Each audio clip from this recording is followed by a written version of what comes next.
وقت سیاست ہو رہی ہے. اگر علماء کرام کی سیاست کے حوالے سے ہم بات کریں تو بڑا اہم رول ہوا کرتا تھا.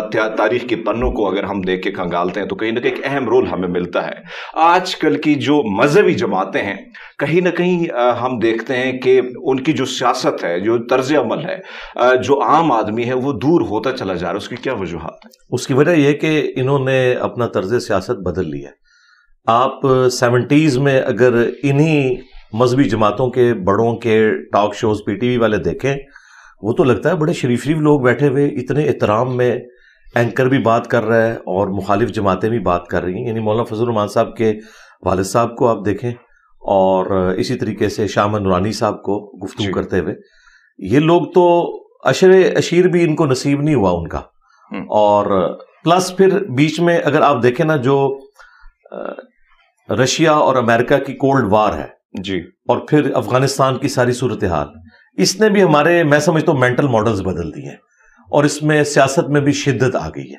پھر بھی میں سمجھتا ہوں کہ اس وقت جو ہماری مذہبی جماعتیں ہیں, اگر آپ ان کو ہارڈ لائنر قسم کے جو دوسرے مذہبی لوگ ہیں ان سے کمپیئر کریں تو یہ بہت بہتر ہے. یعنی میں مولانا فضل الرحمان صاحب کی سیاست اور ان کے مذہبی فکر سے اختلاف رکھنے کے باوجود یہ کہوں گا کہ وہ پاکستان کے لیے ایسٹ ہے کہ ایٹ لیسٹ انہوں نے لاکھوں لوگوں کو قومی دھارے میں رکھا ہوا ہے. ادروائز یہی لوگ ہیں جو نان اسٹیٹ ایکٹر بھی بن سکتے تھے. مولانا فضل الرحمان صاحب کی وجہ سے وہ پالیٹکس میں ہیں, اسمبلیوں میں بیٹھتے ہیں, پاکستان کے آئین کو مانتے ہیں, فوج کو مانتے ہیں. یہی وجہ ہے کہ مولانا فضل الرحمان کو کم از کم 3 دفعہ تو مرڈر اٹیمپٹ ان کے اوپر ہو چکی ہے انہی جماعتوں کی طرف سے کہ آپ اس سسٹم کا حصہ کیوں ہیں. باقی جو کمزوریاں ہیں وہ آپ دیکھیں وقت کے ساتھ ساتھ انسان لرن کرتا ہے. جس طرح عمران خان صاحب نے کئی معاملات میں لرن کیا.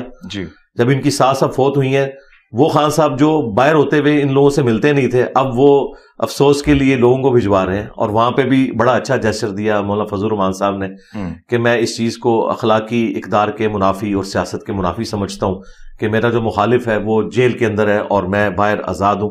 انہیں بھی پورا موقع ملنا چاہیے کہ وہ بھی پالیٹکس میں حصہ لے اور الیکشن لڑیں.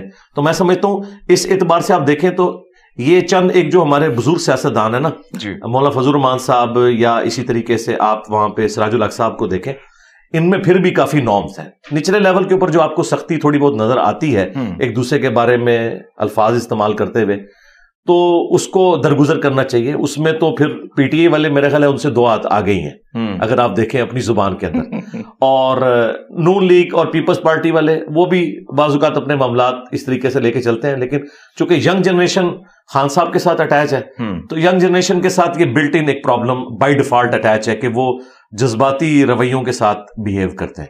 لیکن اس کی نسبت آپ مذہبی جماعتوں کی اگر ایکٹیویٹیز دیکھیں تو وہ پھر بھی الفاظ کا چناؤ اچھا کرتے ہیں. ان کے جو تقریر کرنے والے ہیں وہ ولگر لینگویج یوز نہیں کرتے.